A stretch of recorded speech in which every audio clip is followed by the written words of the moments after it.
Hello, this is a prepaid collect call from Dante. An inmate at the Jackson Correctional Institution. All calls, other than properly placed attorney calls, may be monitored and recorded. To accept charges, press 1. To refuse charges, press 2. If you would like to permanently block your number from receiving calls from this facility, press 6. for balance and rate quotes, press 7. Thank you for using CenturyLink. You may start the conversation now. To the Incarcerate U.S. podcast. I'm your host, Dante Cottingham. And this morning I'm speaking to Ms. Kat Warner. She's currently a student approaching the end of her criminal justice degree curriculum. And she is an advocate who is passionately dedicated to enhancing the qualities of Indiana's prisoner reentry services and resources. Good morning, Ms. Warner. Good morning. I'd like to thank you for taking the time to have a discussion. I have some questions that I'd like to ask you about mass incarceration to get your perspective on a couple of components of it. But before I get to those, please tell us a little bit about Indiana's current prisoner reentry services and resources. What services and resources do you believe should be offered? And why are you so passionate about this issue?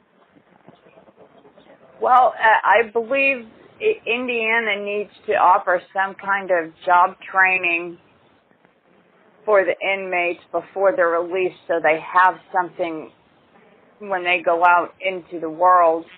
And I believe they need to set up some kind of cooperation with employers that need those skills. Okay. My passion from this comes from losing my son after he got released from prison and couldn't get back into the workforce because he had a felony. Okay. I'd like to extend my condolences to you. I'm sorry to hear that. Thank you. And I take it that currently there's not a lot of job training offered to prisoners coming out of prison at the moment? No, there's not. There's not much at all, if any. I mean, they have the programs where they can get their GED, okay. But even some of the funding for where they can get college degrees have been cut. Okay. Okay. And that's definitely very important. Getting a job and getting yourself in a position where you can take care of yourself, that's definitely one of the fears. As a current prisoner, that's definitely one of the most intense things that gives you a little anxiety on your way out. So I definitely agree with you there. You pursuing your criminal justice degree that had reforming and restructuring the reentry services and resources in Indiana. That had a lot to do with you pursuing your criminal justice degree. Yes. Oh, yes, definitely. That was losing my son is what brought me to this position. Okay. And what do you plan on doing with your degree after you get it? I plan on working with. I want to work with policymakers and get some of the policies changed. I think we need to change the focus of substance abuse from a criminal justice perspective into a public health concern. Absolutely. And that's definitely one of the components of mass incarceration. I think that's one of the worst ones. Instead of sending people to hospitals, they have a tendency to criminalize and incarcerate. I think that we put way too much of the responsibility on the criminal justice system, and there's a lot of other alternative ways of dealing with it. Exactly, and the system is getting overburdened. Absolutely, completely. So not only is it you sending people that should be maybe in a mental health facility or some kind of treatment facility for addiction or drugs or alcohol, But then at the same time, you got low-level drug offenders. So it's just getting overhauled on many different fronts. And I think one of the main reasons why it's happened is because we've created a history of just depending far too solely on our criminal justice system. And Exactly. it's time for it to change, and that's definitely one of the reasons why I'm making this contribution and try to talk to a lot of different people and get a lot of people's perspective. I'm extremely sorry for what you went through with your son. That had to be a very heartbreaking experience. But I would like for you to know that I have tremendous respect for your response to it. Thank you. So that brings me to my next question for you. What do you think? What do you think when you look back at that situation with your son? What do you think specifically could have been in place to assist him? Specifically, what do you think could have helped him in this situation? My son has been in and out of jail. Okay. Since he was about 13, and it was all related to drugs and alcohol. Okay. And I believe that if he was provided some kind of services to treat his substance use involvement, okay. I don't think it would have escalated to the point that it did. Okay. And I myself, I'm celebrating a little over 8 years clean. Congratulations. Thank you. So when he started getting in trouble, I wasn't equipped myself okay. to seek out those services for him. But, it's just that there's a lack of, I can't even think of the right word for it, but the stigma needs to be removed. A lack of empathy. It's far too many. I think a lot of times, especially policymakers, if they haven't been connected to a problem, they don't really understand it. They don't really understand how to help. Exactly. They don't understand it until it affects them, until it affects their son, their nephew, their brother, somebody in the family. That's when they start to get a connection with. That's when they start to get an understanding of what needs to be done.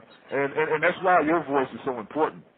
Because as somebody that's went through some of these issues, you understand it and you can articulate it and you know what's needed. And so I commend you. I commend you for speaking out, and please continue to speak because it's your voice that's so important to these issues. And me personally, I came to prison when I was 17 years old, and I've been in prison. I'm 39 now. So for me, my experiences of coming to prison so young, since I've been in prison, I've studied that from back to front. So I understand that. So when I get out of here, the first thing I'm going to do is do everything in my ability to prevent kids from following in my footsteps.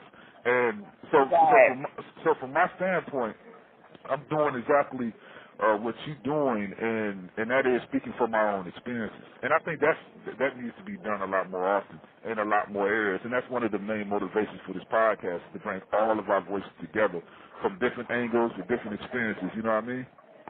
Yes. Yeah, but that's the only way we can do it is if we work together and share our experiences.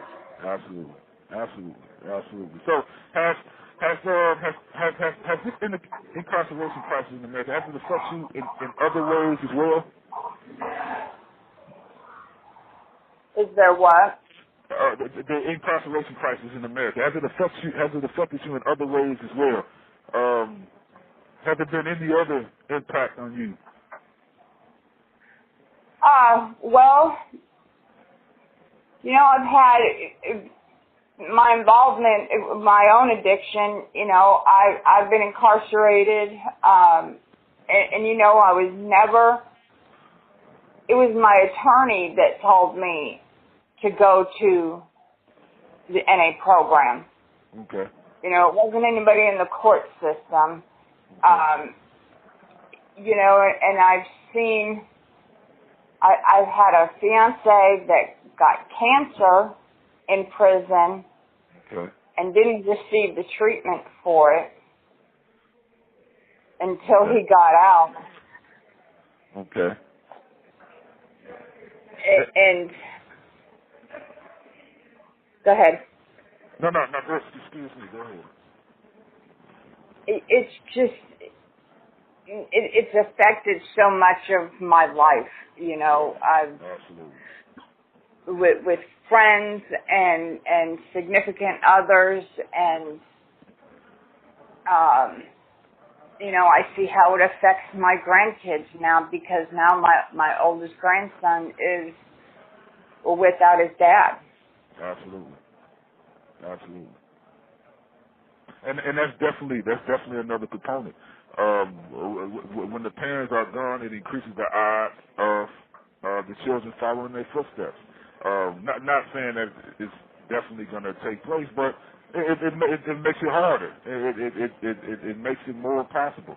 And so the ramifications of mass incarceration touches on so many different places. It can be devastating to families, communities. It can be devastating. Oh yeah. But we have to do what we can to fight back, to struggle back, and that's what this is all about. You know, I think the privatized prison system should be dismantled. I think the private prisons is just legalized slavery. Indeed. They have a financial incentive to incarcerate. Exactly. What kind of sense does that make? You have a financial incentive to incarcerate. You have some private prisons in the United States right now where some of the administrations have stock in the prison that they run. Mm-hmm. So go ahead. That is, I don't see how that can't be construed as illegal. Exactly, no doubt. So you got this administrator, this warden or this deputy warden, who has stock in the prison that he's operating. What kind of incentive does he have to actually he has an incentive not to rehabilitate people and release people. Because it'll essentially hurt the bottom line. And that makes absolutely no sense whatsoever. There is no rehabilitation whatsoever in the private prison system. No, it's not. There's one private jail out here, and it's like a camp. It's just, you know, dorms set up and bunk beds and piled on top of each other, and you know, with the money that they are getting from the state, they should be able to feed them better than what they do. Indeed. So tell me something from your perspective. How do you think America has gotten itself into this mass incarceration situation? How do you think we've gotten here? Greed for one. Greed. And just not knowing how to deal with the drug epidemic. Yeah. Meaning incarcerate instead of treatment. Right, and the 3 strikes law and the sentencing mandatory minimums, you know, that's just... Absolutely. None of it makes any sense, and, you know, you can't get people to open their minds. I agree with that 100%. What do you, from your perspective, what do you believe? What do you believe are the first steps to changing it, to reforming it, to dismantling mass incarceration? What do you believe are the first steps? Well, I think low-level, nonviolent offenses need to be I don't think they need to go into the criminal justice system. Okay. I was read about this project in Portugal, where it's no longer a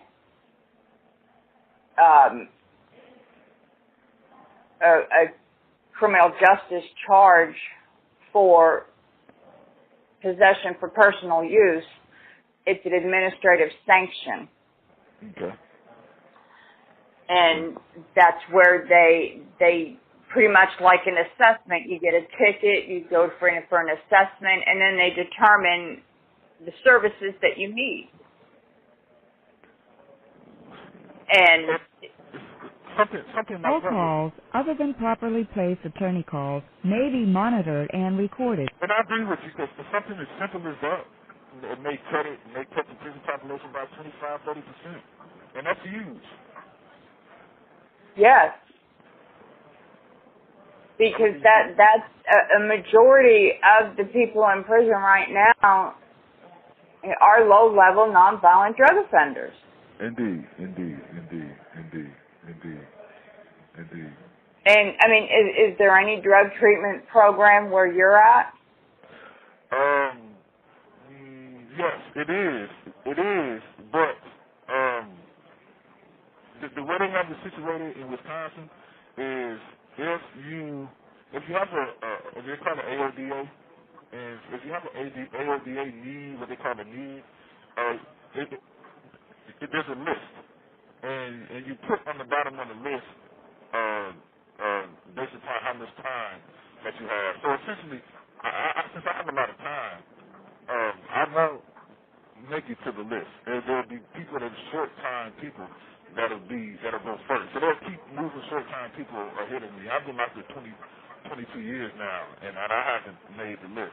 So it is, but it's a large hurdle to get it to actually get into the class. They make it very hard. They make it very difficult for you to get in. And even people that has a lot less time than me, it's even hard for them to get in as well, because they keep putting they'll put people ahead of you. So it is, but it's not. It's not easy to get in. Right. It's a lot of red tape. And that's another thing that needs to be removed is all the red tape. Yeah, absolutely. And no question about it. And then once a lot of the programs, from my experience, they can be so watered down. From my perspective, it needs to be a complete overhaul of the quality and the direction and the concept of a lot of the programs as well, and a lot of the facilitators. These programs are so important. They're so vital that there should be no lackadaisical type facilitator. There should be no watered down type programs. It needs to be as intense as possible, and the facilitator should be as zealous as you can possibly find. You know what I mean? Exactly. Okay. And the same should be on the street. From your experiences, were you able to find good programs on the street? Where you at? You know, there's one that sticks into mind, and I've been to through this program several times, and I've been able to maintain a positive relationship with the facilitator, and you know, she saved my life because she directed me towards the right road to go down. Okay. But there's a couple programs that now that I've been... You have 1 minute left. ...really seeking it out. At